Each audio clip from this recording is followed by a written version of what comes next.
불로초는 소금이었다. 지구상의 모든 동물 중에 염분을 많이 섭취하는 동물일수록 평균 수명이 길어진다고 합니다.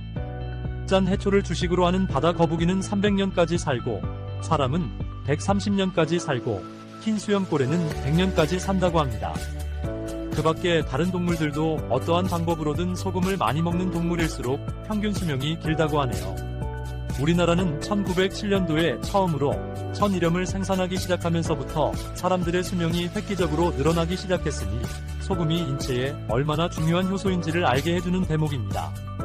1912년도 통계자료에 의하면 우리나라 사람들의 평균 수명은 28세였고 남한과 북한의 총 인구는 1200만 명이었다고 합니다.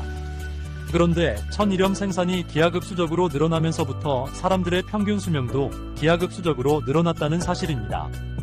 천일염을 생산하기 시작한 지 불과 40년이 지난 1948년도에는 평균 수명이 48세로 20년이 늘어났으며 인구는 3천만 명으로 2배 반이 늘어났다는 사실입니다. 이것은 소금의 혁명입니다.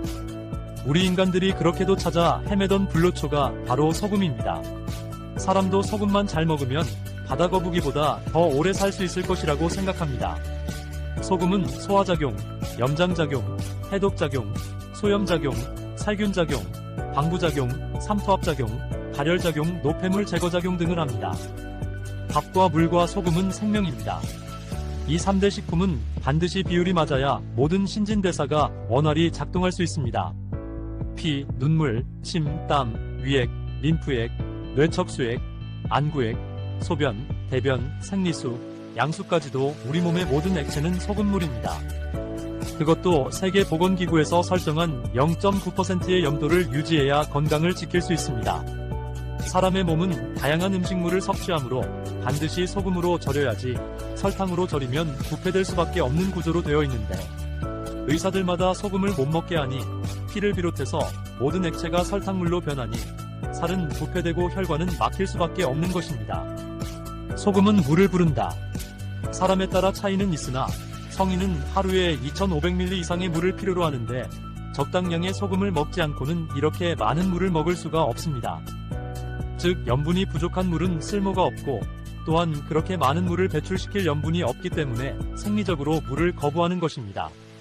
즉 물이 들어올 때는 맹물로 들어왔지만 나갈 때는 소금의 도움이 없이는 단 한 방울도 맹물로는 빠져나갈 수가 없기 때문입니다. 눈물도 짜지요. 콧물도 짜지요. 침도 짜지요. 소변도 짜지요.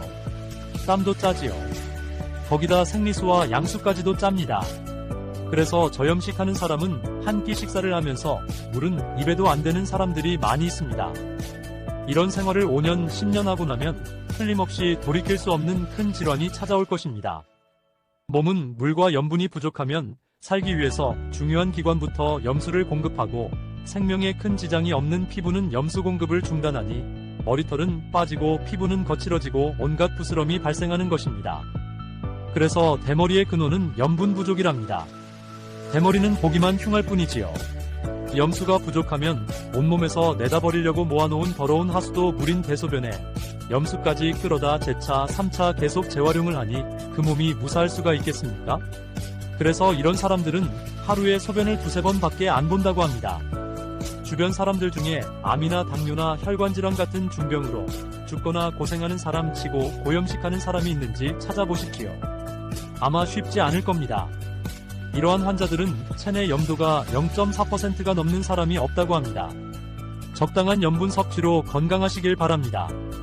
염분 부족은 만병의 근원이며 좋은 물, 좋은 천일염은 생명입니다.